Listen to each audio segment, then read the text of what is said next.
Hello dear student, आप सभी का बहुत बहुत स्वागत है हमारे यूट्यूब चैनल में। तो डियर स्टूडेंट, आज हम पढ़ाएंगे क्लास 8 का जो हिंदी है, चैप्टर 9 है अशोक का शस्त्र त्याग। इस चैप्टर का जो प्रश्न अभ्यास है, इसका जो प्रश्न है, इस वीडियो में हम बताएंगे इसका उत्तर। तो अभी तक आपने 1 से लेकर 8 तक नहीं देखा है तो इस वीडियो के प्लेलिस्ट में आपको मिल जाएगा। उसका जो है प्रश्न अभ्यास आप लोग देख सकते हैं।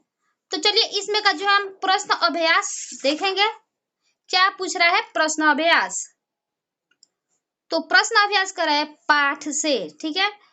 पहला है, पद्मा के ललकारने पर भी अशोक ने युद्ध करना स्वीकार क्यों नहीं किया? उसका उत्तर हो जाएगा, इस प्रकार लिखिएगा आप लोग।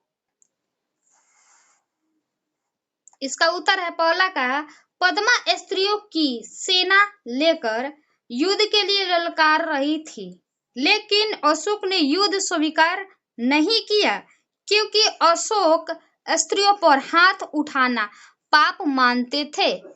स्त्रियों के साथ पुरुष का युद्ध करना शास्त्र के अनुचित कहा गया है। इसका उत्तर यही होगा।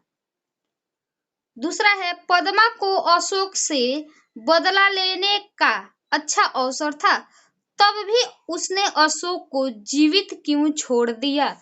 तो इसका उत्तर इस प्रकार है, पद्मा के सामने सम्राट अशोक नतमस्तक थे। वे शास्त्र का त्याग कर चुके थे तथा प्रण कर चुके थे कि मैं युद्ध नहीं करूंगा। वीर सैनिक कभी भी निहत्थे पर वार नहीं करते, इसीलिए पद्मा अवसर पाकर भी अशोक से बदला लेकर जीवित छोड़ दिया। ठीक है, अब हम तीसरे को देखते हैं। तीसरा कह रहा है, बुद्धम शरणम गच्छामि, धर्म शरणम गच्छामि, संघम शरणम गच्छामि। बॉक्स में दिए गए उपयुक्त वाक्य संस्कृत भाषा में लिखे गए हैं, इसके हिंदी में अनुवाद कीजिए। देखिए इसका जो संस्कृत है और इसका जो है हिंदी में आप लोग अनुवाद कर लीजिएगा। नहीं आता है तो चलिए इस वीडियो को एंड तक जरूर देखिएगा और हम बता रहे हैं इसका जो है हिंदी अनुवाद। हिंदी अनुवाद में आप लिखिएगा। तीसरा का, भगवान बुद्ध की शरण में जाता है। दूसरा होगा, बौद्ध धर्म की शरण में जाता हूं तथा संघ की शरण में जाता हूं, यही होगा। अब कह रहा है, पाठ से आगे। पाठ से आगे पहला, सैनिकों को उत्साहित करने के लिए राजकुमारी पद्मा और सम्राट अशोक द्वारा कही गई बातों की तुलना कीजिए और बताइए कि अधिक प्रभावशाली कौन है। इसका उत्तर है, तुलनात्मक दृष्टि से राजकुमारी पद्मा द्वारा कही गई बातें सैनिकों के लिए अधिक प्रभावशाली थे। अशोक ने कलिंग पर विजय कर अधिकार में लेने का मृत्यु प्राप्त करने की बात कही। अपने सैनिक से कहा कि लेकिन पद्मा उसने सैनिकों को वीर कन्या वीर भगनी,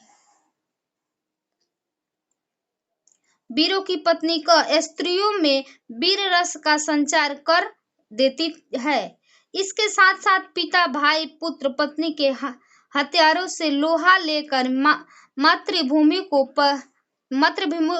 को पराधीन होते नहीं देखने की प्रतिमा करती है। जो अधिक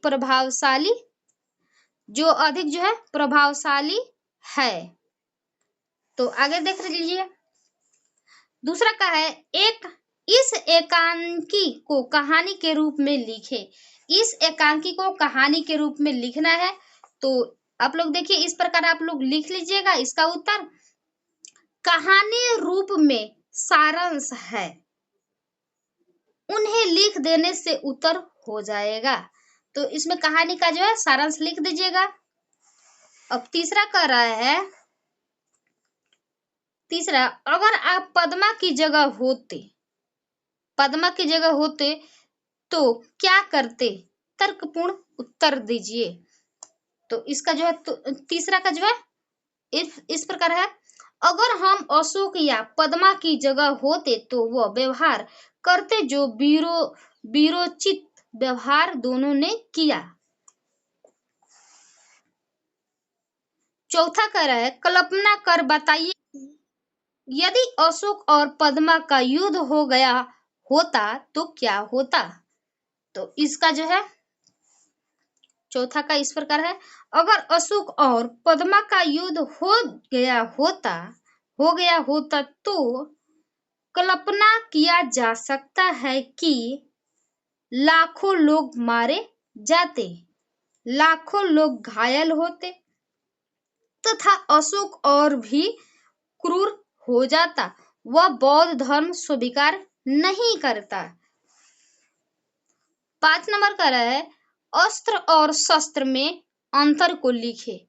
यहाँ पे अस्त्र और शस्त्र में आपको अंतर लिखना है।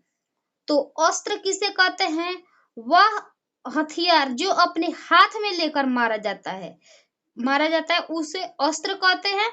जैसे कि तलवार हो गया, चाकू हो गया, और शस्त्र जो है यहाँ पे देखिए वह अपने अस्त्र में लिखिएगा, वह अपने हाथ में लेकर मारा जाता है जैसे तलवार। शस्त्र वह हथियार जो फेंक कर चलाया जाता है जैसे तीर भला।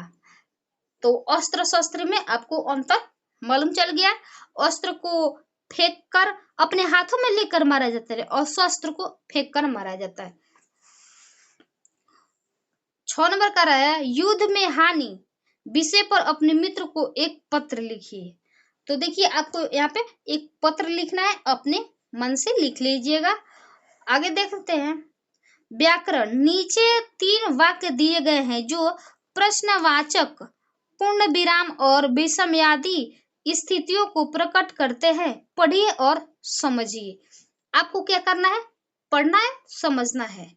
कौन में कर रहे हैं मगध की विजय हुई, मगध की विजय हुई है, मगध की विजय हुई है।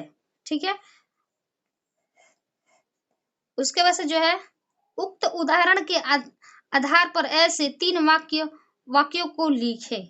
दूसरा कर रहा है वाक्य में प्रयोग करके शस्त्र और अस्त्र में अंतर स्थापित कीजिए।